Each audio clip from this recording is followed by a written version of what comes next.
இந்த அரசியல் கட்சிகளுக்கு பணம் எங்கிருந்துப்பா வருது? ஏன்னா இந்த எலெக்ஷன் டைமில் கோடி கோடியாக பணத்தை வாரி இறைக்கிறாங்களே அப்படிங்கிற சந்தேகம் உங்களை நிறைய பேருக்கு இருந்திருக்கும். ரீசெண்டாக உச்சநீதிமன்றம் போட்ட போர்டில் எந்தெந்த அரசியல் கட்சிகள் எந்தெந்த கம்பெனிகளுக்கெல்லாம் இருந்து நன்கொடை வாங்கியிருக்காங்க அப்படிங்கிற டீட்டெயில்ஸ் வந்து வெளியே இருக்குது. இந்த டீட்டெயில்ஸை பார்க்கும்போது நம்மளுக்கே ரொம்ப ஷாக்கிங்காக இருக்குது. இந்த வீடியோவில் தேர்தல் பத்திரம்னா என்ன, அதை பற்றி தெரியாத பல இன்ட்ரெஸ்டிங்கான விஷயங்களை பற்றி டிஸ்கஸ் பண்ண போகிறோம். வாங்க நிறைய வீடியோக்குள்ள போகலாம். இந்த தேர்தல் பத்திரம் அப்படின்னா என்னென்னா, ஒரு கம்பெனியோ ஒரு தனிநபரோ வந்து இந்த தேர்தல் பத்திரங்களை வாங்கி ஒரு அரசியல் கட்சிக்கு வந்து நம்ம நன்கொடையை வழங்கலாம். இதுதான் வந்து தேர்தல் பத்திரம். இந்த தேர்தல் பத்திரம் எங்கேப்பா கிடைக்கிது? இந்த ரிஜிஸ்டர் ஆஃபீஸில் போய் வாங்கலாமா அப்படின்னு கேட்டிங்கன்னா அது கிடையாது. ஏன்னா ஸ்டேட் பேங்க் ஆஃப் இந்தியா தான் வந்து இதுக்கு வந்து அத்தாரிட்டி. அவங்க தான் வந்து இந்த தேர்தல் பத்திரங்களை கொடுக்குறாங்க. இதில் தான் ஒரு ட்விஸ்ட் நடந்திருக்குது. அதை வந்து நான் பின்னாடி சொல்கிறேன். இந்த தேர்தல் பத்திரம் எப்போ நடைமுறைக்கு வந்துச்சுன்னா வந்து 2018 நரேந்திர மோடி அவர்களால் வந்து இந்த தேர்தல் பத்திரம் வந்து தொடங்கப்பட்டது. இந்த தேர்தல் பத்திரம் வந்து வெளிப்படைத்தன்மையாக இருக்கும். அதாவது ஒரு கட்சிக்கு வந்து நம்ம வந்து டொனேஷன் கொடுக்குறோம் அப்படின்னா வந்து எந்த கட்சிக்கு யார் வந்து கொடுத்துருக்காங்க அப்படிங்கிற வெளிப்படைத்தன்மை வந்து இருக்கோ அதை எப்போ வேணால் பார்த்துக்கலாம் அப்படின்னு சொல்லித்தான் வந்து இந்த தேர்தல் பத்திரங்களை வந்து நடைமுறைக்கு கொண்டு வந்தாங்க. ஆனால் நடைமுறைப்படுத்துறதுலேருந்து இப்போ வரைக்கும் ஒரு 6 வருஷமாகவே அதில் என்னப்பா நடந்துட்டுருக்கு, இந்த தேர்தல் பத்திரங்கள் யார் வாங்குறா, யார் கொடுக்குறா, எந்த கட்சிகள் வந்து அதிக நன்கொடை வாங்கியிருக்கு, இதை பற்றி எந்த டீட்டெயில்ஸும் தெரியல. இப்படி போயிட்டுருக்கிற காலகட்டங்களில் திரும்பவும் வந்து இந்த எஸ்பிஐ வந்து திருப்பி இந்த தேர்தல் பத்திரங்கள் வந்து வெளியிட போகிறோம் அப்படின்னு சொல்லி அறிவிக்கிற இந்த நிலையில் வந்து உச்சநீதிமன்றம் ஏப்பா நிறுத்து, நீ வந்து இந்த தேர்தல் பத்திரங்கள் வந்து இப்போதைக்கு கொஞ்சம் நேரம் நிறுத்திவியே, நான் கேட்குற கேள்விகள்லாம் முதல்ல பதில் சொல்லு, அப்புறமா வந்து இந்த தேர்தல் பத்திரங்களை வந்து நீ ரிலீஸ் பண்ணிக்கப்போ ஒன்றும் பிரச்சனை இல்லை அப்படிங்கிற மாதிரி தலையில் கொட்டு வச்சுருக்காங்க உச்சநீதிமன்றம். அவங்க கேட்ட கேள்வி என்னென்னா வந்து இப்போ வரைக்கும் 2019 2024 வரைக்கும் எந்தெந்த தேர்தல் பத்திரங்கள் யார் யாருக்கு போயிருக்கு அப்படிங்கிற லிஸ்ட்டை வந்து எங்களுக்கு கொடுங்க, இந்த லிஸ்ட்டை வந்து கொடுங்க அப்படின்னு சொன்னது வந்து February 15. நீங்கள் வந்து March 6 வந்து இந்த ரிப்போர்ட்டை வந்து சப்மிட் பண்ணணும் அப்படின்னு சொல்லியிருந்தாங்க. அவங்க வந்து இல்லை எங்களுக்கு வந்து June 30 டைம் வேணும் அப்படின்னு சொல்லி கேட்டிருந்தாங்க. ஆனால் June 30 வரைக்கும்லாம் டைம் கொடுக்க முடியாது, இப்போல்லாம் டிஜிட்டல் ஆயிடுச்சு, நாம் டிஜிட்டல் இந்தியா தானே இருக்கிறோம், அதனால் இப்போவே வந்து ரிப்போர்ட்ஸை சப்மிட் பண்ணுங்க அப்படின்னு சொல்லியிருந்தாங்க. March 15 தான் வந்து அந்த ரிப்போர்ட்ஸ் எல்லாம் கொடுத்துருக்காங்க. அந்த ரிப்போர்ட்ஸை வந்து 2 விதமாக கொடுத்துருக்காங்க. ஏன்னா வந்து எந்தெந்த கட்சிகள் வந்து இந்த நன்கொடைகள் வாங்கியிருக்காங்கன்னு ஒரு லிஸ்ட்டு, எந்தெந்த கம்பெனிகள்லாம் இந்த நன்கொடை கொடுத்துருக்காங்க அப்படிங்கிற ஒரு லிஸ்ட்டை தான் வந்து கொடுத்துருக்காங்க. ஆனால் எந்த கம்பெனி வந்து எந்த அரசியல் கட்சிக்கு நன்கொடை கொடுத்தாங்கங்கிறத வந்து மேட்ச் பண்ணி கொடுக்கல. அப்படியே பொதுவாக வந்து ரேண்டமாக 2 லிஸ்ட்டை வந்து வெளியிட்டிருக்குது எஸ்பிஐ. இந்த 2 லிஸ்ட்டையும் பார்த்த உச்சநீதிமன்றம் வந்து ஏப்போ இப்படிலாம் பண்ணுறீங்க, லிஸ்ட்டு கேட்டால் கரெக்டாக கொடுக்க வேண்டியது தானே, இப்படி மேட்ச் பண்ணாமல் கொடுத்தா என்ன பண்ணுறது? இந்த தேர்தல் பத்திரங்களுக்கு வந்து ஒவ்வொரு நம்பர்ஸ் இருக்கும், அந்த நம்பர்ஸில் ஏன் இல்லை, அந்த நம்பர்ஸோடு சேர்த்து கொடுங்க, அந்த நம்பர்ஸ் இருந்தால் தானே யார் வந்து யாருக்கு கொடுத்துருக்கா அப்படிங்கிறத பார்க்க முடியும் அப்படிங்கிறது வந்து திருப்பி உச்சநீதிமன்றம் வந்து எஸ்பிஐக்கு கிடுக்குப்பிடி கேள்வியாக கேட்டிருக்குது. ஆனால் அந்த எஸ்பிஐ வந்து மேலும் வந்து எங்களுக்கு வந்து டைம் வேணும், June 30 வரைக்கும் டைம் கொடுத்தா தான் இந்த டீட்டெயில்ஸ் எல்லாம் எங்களால் கொடுக்க முடியும் அப்படின்னு சொல்லிட்டு மலைப்பீட்டு வருது இந்த எஸ்பிஐ. இப்போ நாம் வந்து இந்த தேர்தல் பத்திரங்களை பற்றி பார்ப்போம். இந்த தேர்தல் பத்திரங்கள் வந்து 2019 2024 வரைக்கும் எவ்வளோ பத்திரங்களை வந்து டிஸ்ட்ரிபியூட் ஆகிருக்கு அப்படின்னு நினைக்கிறீங்க? 2000, 5000, இல்லை 10,000? 22,030 பத்திரங்கள் வந்து டிஸ்ட்ரிபியூட் ஆகிருக்குது. இந்த 22,030 பத்திரங்களில் வந்து எவ்வளோ நன்கொடை போயிருக்கோம் அப்படின்னு நீங்கள் நினைக்கிறீங்க? சொல்லுங்கள் பார்ப்போம். ஒரு 1000 கோடி, 5000 கோடி, 10,000 கோடி, 12,156 கோடி வந்து நன்கொடையாக வந்து அரசியல் கட்சிகளுக்கு போயிருக்குது. நினச்சி பாருங்கள், 12,156 கோடி. அதில் வந்து இந்த உயர்மட்ட நன்கொடையாளர்கள், அதாவது ஹை லெவலில் இருக்கிற கம்பெனிஸ் எல்லாம் சேர்ந்து கொடுத்த நன்கொடைகள் வந்து 5,830 கோடி. இது மொத்த அரசியல் நன்கொடையில் வந்து 50% இருக்குது. இந்த உயர்மட்ட நன்கொடை நல்லா கொடுத்து இருந்த கார்ப்பரேட் கம்பெனிஸ் எல்லாம் கொடுத்த நன்கொடை வந்து 5,830 கோடி அப்படிங்கிறத வந்து நீங்கள் தெரிஞ்சுக்கோங்க. இப்போ நம்ம வந்து எந்தெந்த அரசியல் கட்சிகள் எவ்வளோ நன்கொடைகள் வாங்கியிருக்காங்க அப்படிங்கிறத வந்து ஃபஸ்ட்டு பார்க்க போகிறோம். செகண்ட் வந்து எந்தெந்த கம்பெனிகள்லாம் வந்து நன்கொடை வழங்கியிருக்காங்க அப்படிங்கிறத வந்து செகண்டாக பார்க்க போகிறோம்.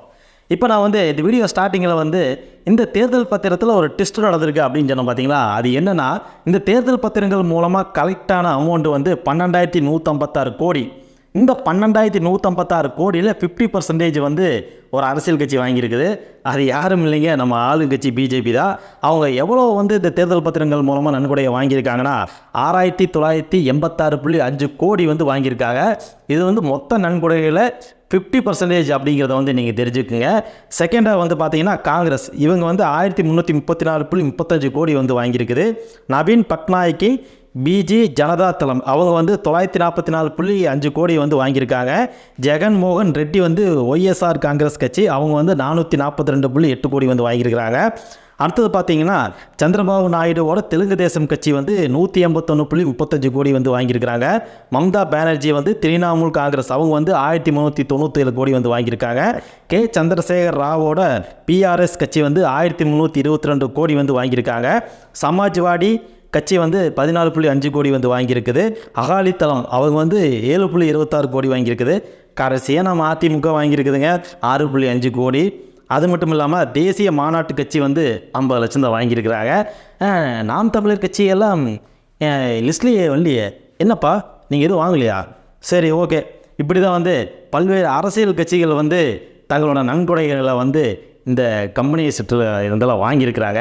எப்பா கார்ப்பரேட் வாங்கப்பா அப்படின்னு சொல்லி தேர்தல் பத்திரங்களை வந்து வாங்கின மாதிரி தெரியுது.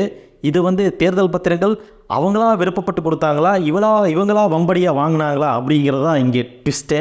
இந்த ட்விஸ்ட்டு எப்படி இருக்குது, நீங்கள் என்ன நினைக்கிறீங்க? இந்த தேர்தல் பத்திரங்களை வந்து இவங்க போய் கேட்டிருப்பாங்களா, இல்லை அவங்களா கொண்டு வந்து கொடுத்துருப்பாங்களா அப்படிங்கிறது வந்து உங்களுக்கு தெரிஞ்சதுன்னா கமெண்ட்டில் சொல்லுங்கள், நான் தெரிஞ்சுக்கிறேன். இப்போ நம்ம வந்து எந்தெந்த கம்பெனிஸ் எல்லாம் வந்து இந்த நன்கொடைகளை வந்து வாரி வழங்கியிருக்காங்க, அந்த மல்லல்ஸ் எல்லாம் யாருன்னு பார்க்க போகிறோம். ஃபியூச்சர் கேமிங் மற்றும் ஹோட்டல் சர்வீஸ் இவங்க வந்து 1368 கோடி வந்து கொடுத்துருக்காங்க. மெகா இன்ஜினியரிங் லிமிடெட் இவங்க வந்து 966 கோடி வந்து கொடுத்துருக்காங்க. குவிக் சப்ளை செயின் லிமிடெட் 410 கோடி. வேதாந்தா நிறுவனம் நம்ம ஸ்டெர்லைட்டு 400 கோடி. ஹால்டியா 377 கோடி. பாரதி குழுமம் 247 கோடி. எஸ்எல் மைனிங் கம்பெனியெல்லாம் கொடுத்துருக்காங்க 224 கோடி. வெஸ்டர்ன் யூனி பவர் 220 கோடி. கெவெண்டர் ஃபுட் ப்ராடக்ட் 194 கோடி. மதன்லால் லிமிடெட் 185 கோடி. டிஎல்எஃப் 170 கோடி. யசோதா ஆஸ்பத்திரி 162 கோடி. உட்கல் அலுமினியா 145.3 கோடி. ஜிண்டால் ஸ்டீல்வா 123 கோடி. பிர்லா கார்பன் 105 கோடி. ரங்டா சன்ஸ் 100 கோடி. டாக்டர் ரெட்டிஸ் 80 கோடி தான் கொடுத்துருக்குறீங்க. பிரமல் என்டர்பிரைசஸ் 60 கோடி. நவயோகா இன்ஜினியரிங் 55 கோடி.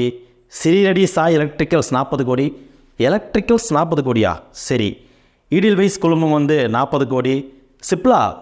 சிப்லாங்க 39.20 கோடி. நம்ம லட்சுமி மில்ஸு 35 கோடி.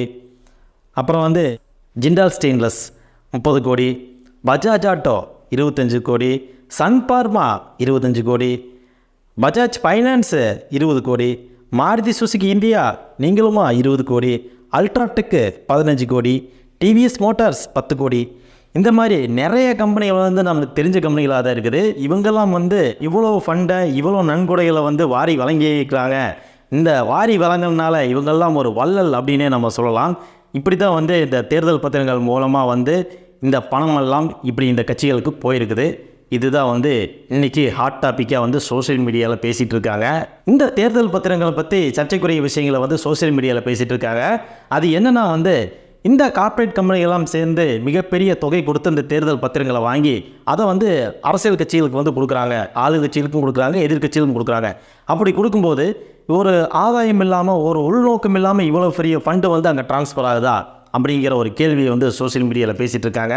ஒருவேளை இந்த கம்பெனிஸ்க்கெல்லாம் வந்து ஒரு ஆதாயம் இருந்து அவங்களுக்கு ஒரு சில விஷயங்கள் வந்து வர வேண்டி இருந்து அதை வந்து செய்கிறதுக்கு உண்டாக அந்த ஃபண்டை வந்து கலெக்ட் பண்ணி அரசியல் கட்சிகள் கொடுக்குறாங்களா அப்படிங்கிற ஒரு கேள்வியும் வந்து முன்வைக்கிறாங்க. அது மட்டும் இல்லாமல் அந்த அரசியல் கட்சிகள் வந்து இவங்களை வந்து மிரட்டி, இல்லை நீங்கள் வந்து இதை செய்யிட்டா உங்களுக்கு வந்து இது தரமாட்டேன், இந்த டெண்டர் தரமாட்டேன், இந்த மாதிரி விஷயங்கள் வந்து உங்கள் கம்பெனிகளுக்கெல்லாம் இது சார்ந்த விஷயங்களை வந்து நாங்கள் செஞ்சு தரமாட்டோம் அப்படின்னு சொல்லி அந்த மாதிரி விஷயங்களுக்காக பயன்படுத்தி வந்து இந்த நன்கொடையை வந்து வாங்குறாங்களா அப்படிங்கிற மாதிரி வந்து சோசியல் மீடியாவில் நிறைய பேர் பேசிகிட்டு இருக்கிறாங்க. அதிலும் ஒரு சில கம்பெனிகள்லாம் பார்த்திங்கன்னா தங்களோட லாப கணக்கை விட அதிகமாகவே வந்து இந்த நன்கொடைகளை வந்து இந்த அரசியல் கட்சிகளுக்கு கொடுத்துருக்காங்க. அது எப்படி ஒரு கம்பெனி வந்து லாபத்தில் இவ்வளோ பர்சன்டேஜ் தான் லாபம் அப்படிங்கிறத வந்து ஒரு இருக்கும். இப்போ ஒரு 100 கோடி தான் அவங்களோட லாபம்னா அந்த 100 கோடியை விட நீங்கள் 500 கோடி வந்து இந்த தேர்தல் பத்திரங்கள் மூலமாக ஒரு கட்சிக்கு வந்து நன்கொடையை கொடுத்தீங்கன்னா அது எப்படி சாத்தியம் அப்படி வந்து கேள்வியை வந்து எழுப்பிட்டு இருக்காங்க. இதெல்லாம் வெட்ட வெளிச்சத்துக்கு இன்றைக்கி வந்திருக்குது. அது மட்டும் இல்லாமல் இந்த தேர்தல் பத்திரங்கள் மூலமாக ஒரு கட்சிக்கு வந்து இவங்க வந்து இந்த ஃபண்டு கொடுக்கறனால அது வந்து டேக்ஸை வந்து எக்ஸம்ஷன் ஆகுது, ஐடியில் எக்ஸம்ஷன் ஆகுது அப்படிங்கிறனாலையும் இது வந்து இந்த நன்கொடைகள்லாம் வந்து கொடுக்கறத வந்து சட்டத்துக்கு விரோதமானது அப்படிங்கிறத தான் வந்து உச்சநீதிமன்றம் வந்து சொல்லியிருக்குது. கிட்டத்தட்ட 6 வருஷமாக வந்து இந்த தேர்தல் பத்திரங்கள் மூலமாக யார் வாங்குறாங்க, எங்கே கொடுக்குறாங்க அப்படிங்கிற டீட்டெயில்ஸ் வந்து தெரியாமல் இருந்தது. இதை வந்து உச்சநீதிமன்றம் வந்து தலையிட்டு வந்து மக்களுக்கு தெரிகிறபடி வந்து வெளிப்படைத்தன்மையாக இருக்கட்டும்னு சொல்லிட்டு வெளிக்கொண்டு வந்தனால உச்சநீதிமன்றத்தை பாராட்டி இன்றைக்கி சோசியல் மீடியாவில் பேசிகிட்டு இருக்காங்க. இந்த பாராட்டுகளும் சொந்தக்காரர் யாருன்னு கேட்டிங்கன்னா டி.ஒய். சந்திரசூட். இவர் வந்து யாருன்னு பார்த்தீங்கன்னா உச்சநீதிமன்ற தலைமை நீதிபதி. இவரிடத்து முன்னெடுப்பில் தான் வந்து இன்றைக்கி தேர்தல் பத்திரங்கள் வெளியாகி யாரெல்லாம் வந்து எந்தெந்த கம்பெனிகள்லாம் எந்தெந்த அரசியல் கட்சிகளுக்கு வந்து நன்கொடையை கொடுத்துருக்காங்க அப்படிங்கிற டீட்டெயில்ஸை வந்து வெளிப்படையாக மக்கள் பார்வைக்கு கொண்டு வந்து சேர்த்துருக்காரு உச்சநீதிமன்ற தலைமை நீதிபதி டி.ஒய். சந்திரசூட். அவருக்கு இந்த வீடியோ சார்பாக ஒரு பாராட்டுகளை தெரிவிச்சுக்கலாம். இந்த தேர்தல் பத்திரங்களை பற்றி ஓரளவுக்கு நான் கவர் பண்ணிட்டேன்னு நினைக்கிறேன். இந்த தேர்தல் பத்திரங்களை பற்றி தெரியாதவங்க இந்த வீடியோவில் கண்டிப்பாக தெரிஞ்சிருப்பீங்க. இந்த தேர்தல் பத்திரங்களை பற்றின என்னோடய வீடியோ உங்களுக்கு எந்த அளவுக்கு பயனுள்ளதாக இருந்தது அப்படிங்கிறத வந்து கமெண்ட்டில் சொல்லுங்கள். ஸோ இந்த வீடியோவோட முடிவுக்கு வந்துட்டோம். இந்த வீடியோ உங்களுக்கு பிடிச்சிருந்தா மறக்காமல் லைக் பண்ணுங்கள், ஷேர் பண்ணுங்கள், சப்ஸ்கிரைப் பண்ணுங்கள். நீங்கள் இந்த சேனலுக்கு புதுசாக வந்திருந்தால் மறக்காமல் சப்ஸ்கிரைப் பண்ணிட்டு பெல் பட்டனை கிளிக் பண்ணி வச்சுக்கோங்க. அப்படி நீங்கள் பெல் பட்டனை கிளிக் பண்ணி வச்சுக்கிறனால தான் நான் போடுற இந்த மாதிரியான இன்ட்ரெஸ்டிங்கான வீடியோஸ் எல்லாம் குயிக்காக ஹோம் பேஜை தேடி வரும். நன்றி, வணக்கம்.